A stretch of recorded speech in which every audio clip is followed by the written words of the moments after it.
guys, it's Sam and this is Top 5 Wednesday. If you are not familiar with Top 5 Wednesday, I will leave a link to the Goodreads group down below for topics and such. This week's topic is rainy day reads, and we actually did this topic like 3 or 4 years ago, so I will link my original video for that on the screen because I'm not going to repeat any books from that, but I still definitely think all those books are also rainy day reads. But I have some new books to add to the list of rainy day reads, and for me, I just feel like atmospheric books that have that kind of like dark, misty quality to them in my mind are rainy day reads for me. So number 5 is the Abhorsen series, or the Old Kingdom series, I think it's actually called, by Garth Nix. This was originally a trilogy, has since been expanded, but the reason that I feel like this is a perfect rainy day read is because it is about a character that can go between life and death. And I actually talked about in my first rainy day reads video another series about going between life and death, but I feel like that has this like rainy day, murky, cloudy quality to it that I really enjoy. And this is one of my OG series I read back in high school and still continue to love so much. Number 4, we have A Shadow Bright and Burning by Jessica Cluess. This is the first book also in a series.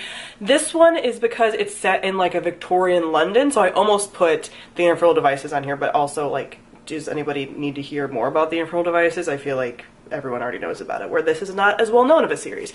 So this again has that kind of like dark, rainy, like when I picture Victorian London, I picture like smog and like in smoke, and I just picture like dark, rainy atmosphere. And this has magic and magicians and spells and battling like dark forces and all of that.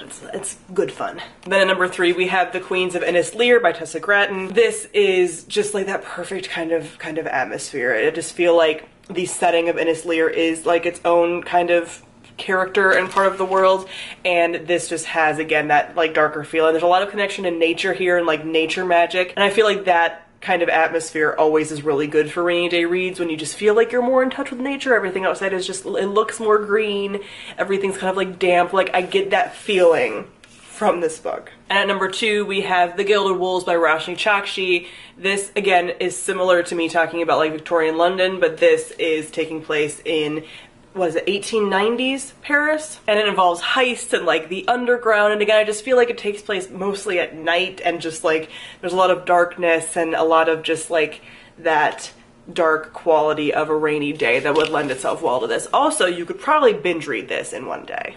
At number 1, we have Down Among the Sticks and Bones by Seanan McGuire, which is the second book in the Wayward Children series, but you can really read these series in any order, although it's pretty good to read the first, well, you could, interchangeable. First and second book are kind of interchangeable. This is like the perfect rainy day read.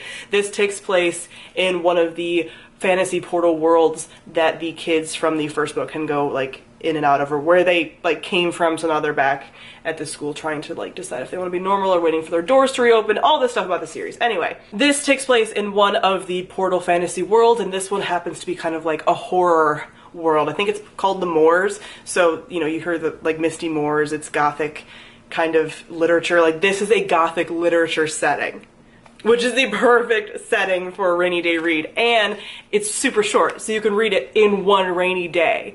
It's wonderful. I love it very, very much. It's just the perfect, I mean, like, look at that cover. I feel like it's raining on the cover. It's so good. Perfect for a rainy day. So that is it for some of my favorite rainy day reads. Comment down below, let me know some of yours. Thank you all for watching, and I'll see all of you guys soon. Bye.